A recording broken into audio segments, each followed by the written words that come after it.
Hello friends, मैं Jaikaran sir, आप सबका ज्ञान कोचिंग सेंटर के ई प्लेटफॉर्म पर स्वागत है। आज हम लोग इस वीडियो में डिस्कस करेंगे ज्योमेट्रिक मीन। इसके पहले हम लोगों ने सम एन जीएम के एन पदों का योगफल भी हम लोगों ने सीखा हुआ था। आज हम लोग यहाँ पर सीखेंगे ज्योमेट्रिक मीन यानी गुणोत्तर माध्य निकालना। अगर हमारे पास कोई भी दो पद हैं, जैसे मान लो हमारे पास एक पद ए है, एक टर्म ए है और एक क्या है बी। अब इसका हमें गुणोत्तर माध्य निकालना है। तो गुणोत्तर माध्य निकालना है तो इसके बीच में हम लोग एक ऐसा टर्म सेट कर लें जिससे ये तीनों पद जीपी में हो जाएं। किस में हो जाएं? जीपी में। तो अब यहाँ पर देखो, अगर हमें इसकी वैल्यू चाहिए और ये सीरीज हमारे पास जीपी में है, तो जीपी में है तो इसका जो रेशियो होता है वो सेम होता है। तो इसमें हम T2/T1 करें और ये T3/T2 करें तो ये वैल्यू आएगी G/A equal to B/G। Cross multiply कर लें तो ये G² इक्वल टू मिलेगा AB और G इक्वल टू मिलेगा √AB। अगर इस तरीके से दो टर्म हमारे पास हैं, उनके बीच में अगर हमको एक कोई गुणोत्तर माध्य निकालना है तो इस तरीके से निकाल सकते हैं। चलिए इसको हम लोग एक एग्जाम्पल के थ्रू समझते हैं। जैसे अगर हमारे पास लिखा है, जैसे हमारे पास कुछ भी लिखा है 2 है 8 है, इसका हमें गुणोत्तर माध्य चाहिए GM। तो ये वैल्यू एक A है, इस वैल्यू को B बोला तो फार्मूला क्या है √AB, मतलब डायरेक्ट रूट के अंदर इन दोनों का मल्टीप्लिकेशन। तो यहाँ पर इन दोनों का मल्टीप्लाई करेंगे तो 2 × 8 बराबर ये हो गया 16 और सीधा सीधा रिजल्ट हो गया 4। तो इस तरह से दो नंबर के बीच का गुणोत्तर माध्य हम लोग निकाल सकते हैं। अब हम लोग इसमें सीखेंगे कि जैसे दो नंबर के बीच में अगर n गुणोत्तर माध्य निकालने हो, 4 गुणोत्तर माध्य पद निकालने हो, 5 निकालने हो, 6 निकालने हो तो कैसे निकालेंगे। तो चलिए देखिए,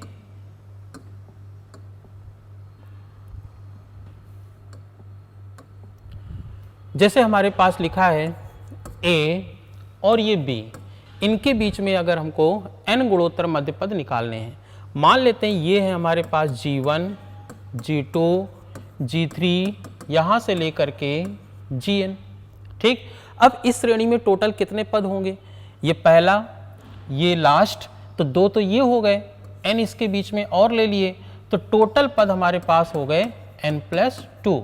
मतलब जो B है वो n+2वां पद बनेगा।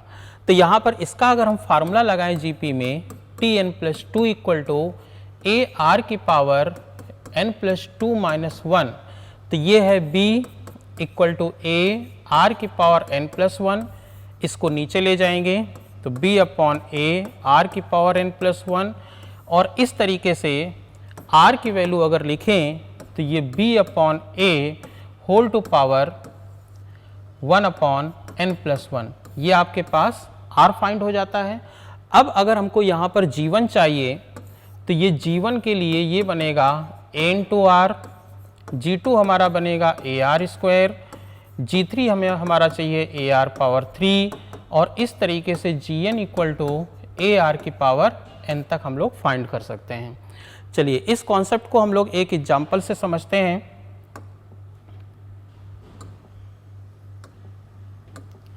जैसे हमारे पास लिखा है insert 5 geometric mean between 576 and 9। हमारे पास दो डिजिट है, एक है 576 और एक है 9। इसके बीच में हमको n गुणोत्तर माध्य पद निकालने हैं, 5 गुणोत्तर माध्य पद निकालने हैं। ये निकालने हैं G1, G2, G3, G4, G5। तो इसके लिए हम लोगों ने फार्मूला पढ़ा, जैसे ये पढ़ा कि ये वैल्यू A अगर है, ये वैल्यू हमारे पास B है, तो R की वैल्यू हम लोगों ने फाइंड किया B/A whole to power 1/n+1 इस तरह से। और B की वैल्यू अगर हम पुट कर दें तो 9 कितना हुआ 576, इसकी पावर कितना 1/n+1।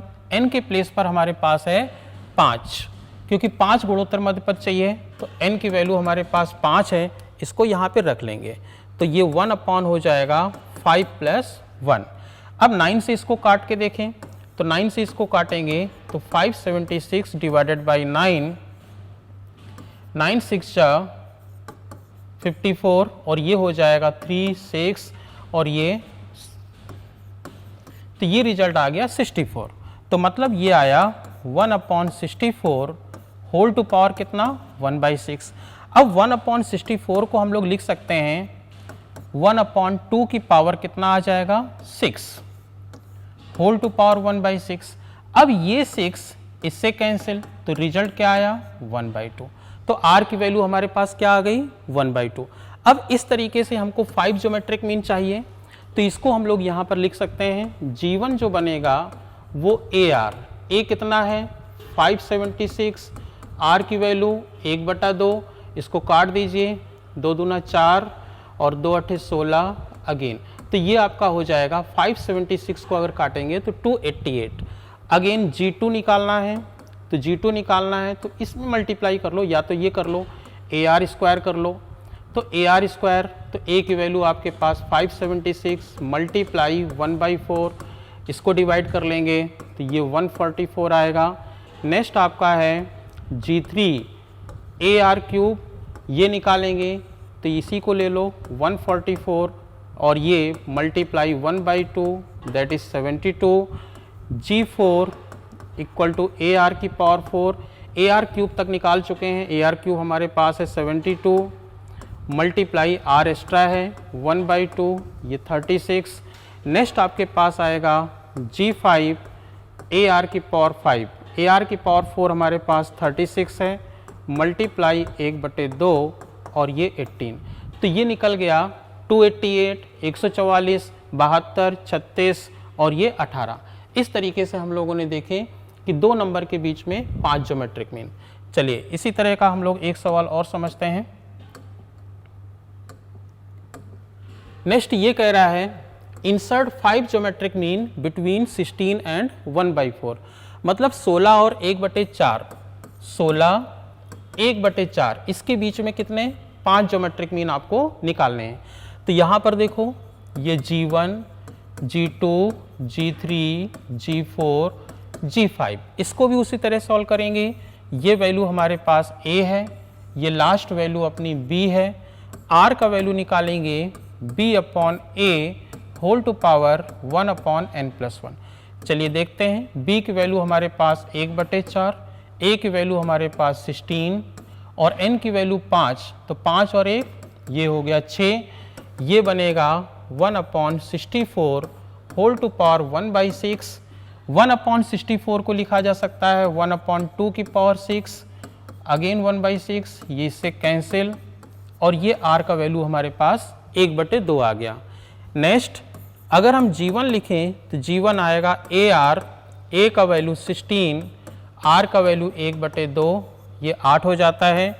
G2 लिखें तो G2 ये डायरेक्ट लिख सकते हैं 8 × 1/2 4, और G3 लिखें अगेन 4 मल्टीप्लाई 1/2 ये 2, और G4 लिखें तो ये 2 मल्टीप्लाई 1/2 1, और G5 लिखें तो 1 × 1/2 ये रिजल्ट 1/2।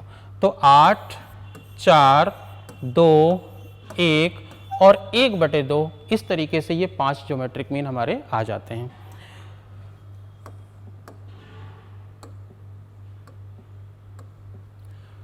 चलिए अब हम लोग इस तरह का सवाल समझते हैं जिसमें AM भी दिया है और GM भी दिया है।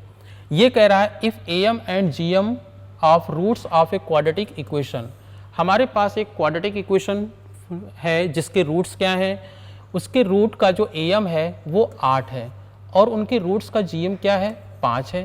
तो ये कह रहा है कि क्वाड्रेटिक इक्वेशन यानी वो द्विघात समीकरण निकालिए। तो मान लेते हैं कि हमारे पास जो रूट है क्वाड्रेटिक इक्वेशन के वो अल्फ़ा और बीटा है। इन दोनों का जो AM है, इन दोनों का जो AM है वो हमारे पास 8 है, मतलब अल्फ़ा प्लस बीटा बटे 2 इक्वल टू 8, तो alpha plus beta equal to कितना हुआ 16। इन दोनों रूट का GM, तो इनका जो GM है वो हमारे पास 5 है। तो GM क्या है, GM यहाँ पे निकलेगा under root alpha beta equal to 5, तो अल्फ़ा बीटा इक्वल टू कितना 5 का स्क्वायर 25। और इस तरह से अगर हम इसकी इक्वेशन लिखें, इसकी इक्वेशन लिखें तो ये आएगा x² minus sum of root x plus product of root equal to 0। तो यहाँ से x square alpha plus beta की वैल्यू 16x, अल्फ़ा बीटा कितना है 25 इक्वल टू 0, और ये हमारा एक क्वाड्रेटिक इक्वेशन आ जाता है। नेक्स्ट हमारे पास है चॉइस ऑफ टर्म। कभी कभी ऐसा होता है कि जीपी में कुछ टर्म हम लोगों को सपोज करने पड़ जाते हैं, तो किस तरीके से हम लोग लेट करेंगे। तो जैसे ये दिया है कि अगर हमारे पास प्रोडक्ट गिवन है, प्रोडक्ट इज गिवन, यानी जो हमारे पास टर्म दिए हुए हैं अगर वो जीपी में है और उनका हमारे पास प्रोडक्ट दिया है, तो प्रोडक्ट दिया है तो 3 टर्म अगर आपको लेने हैं तो इस तरह से लेंगे a/r a ar। 4 टर्म अगर आपको लेने हैं तो a/r3 a/r a और ar3 इस तरह से लेने चाहिए। नेक्स्ट अब ar आएगा। नेक्स्ट आपके पास T5 अगर है 5 टर्म लेने हैं तो a/r² a/r a ar और ar², 5 टर्म इस तरह से लेने चाहिए। अगर आपको जीपी में कभी भी 3 टर्म आपको सपोज करने हैं और उनका मल्टीप्लिकेशन दिया है, उनका प्रोडक्ट दिया है, तो यहाँ T3 बराबर a/r a ar, 4 टर्म लेने हैं तो a/r3 a/r a ar3 लेना चाहिए।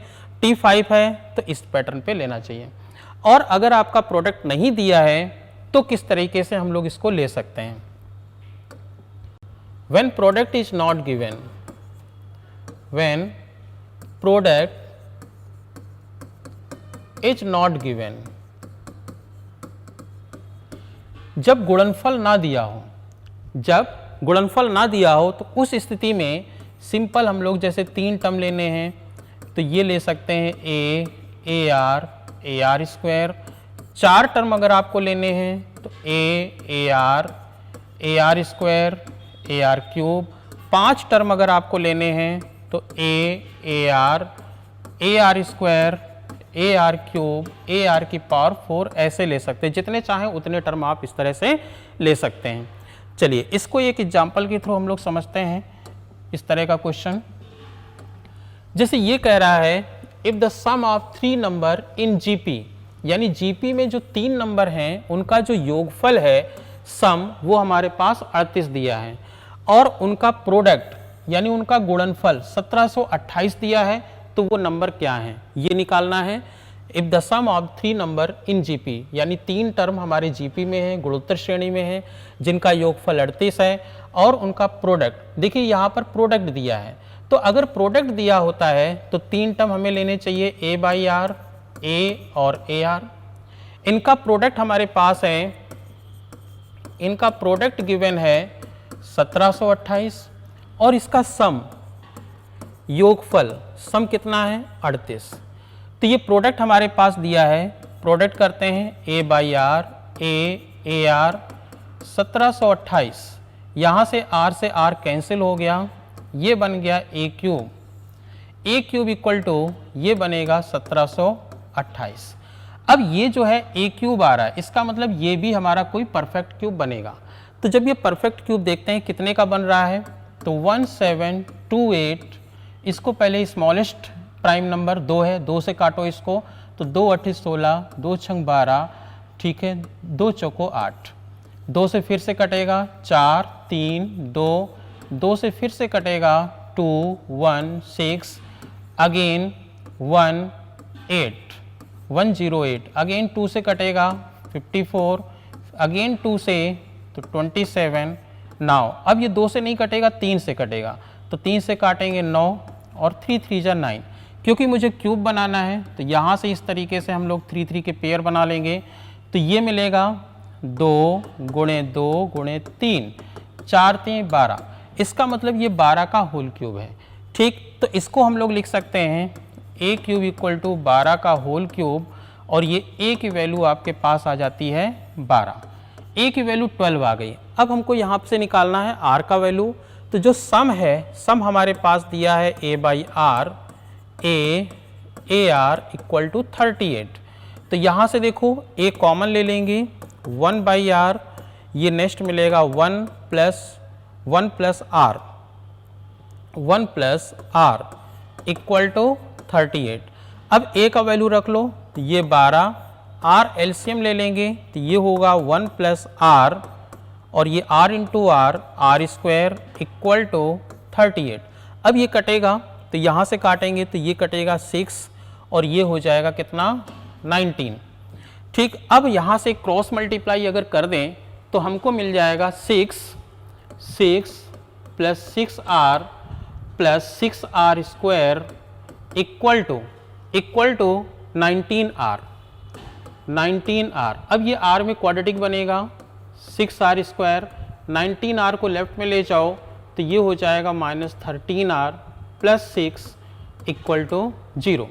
तो ये बच्चों एक क्वाड्रेटिक इक्वेशन है। इस क्वाड्रेटिक इक्वेशन को हम लोग फैक्टराइज करेंगे तो फैक्टर निकालने के लिए पहले इसका मल्टीप्लाई 6 इंटू 6 कितना हुआ 36। अब इसके ऐसे दो टुकड़े कर लो जिसका सम कितना आना चाहिए 13, तो ये बनेगा 9 इंटू 4। क्योंकि ये माइनस में है तो ये बनेगा 6r स्क्वायर माइनस का कितना 9r माइनस का 4r प्लस 6 इक्वल टू 0।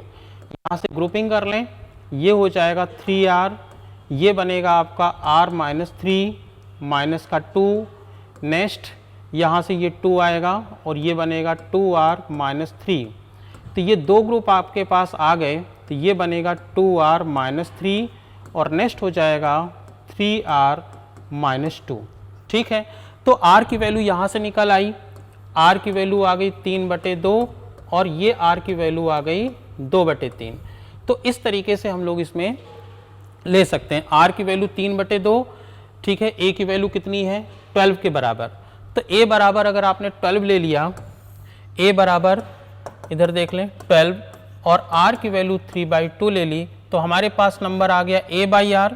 तो a/r 12/3/2 तो ये हो गया 2/3। नेक्स्ट कितना है a, नेक्स्ट कितना है ar, दोनों का मल्टीप्लाई 12 इंटू 3/2 तो ये आपके पास आएगा 3 चौको 12, 4 दूना 8, 8 12 और 2 से कटेगा 2 छंग 12, 6 18। इस तरीके से आपके पास ये निकल आता है। तो 8 12 18 और सेकेंड हम लोग इस तरह से निकाल सकते हैं r इक्वल टू 2/3, a की वैल्यू 12, उसको अगर पुट कर देंगे तो वो भी इस तरह से 3 नंबर आपको मिल सकते हैं। तो आज इतना ही, थैंक यू।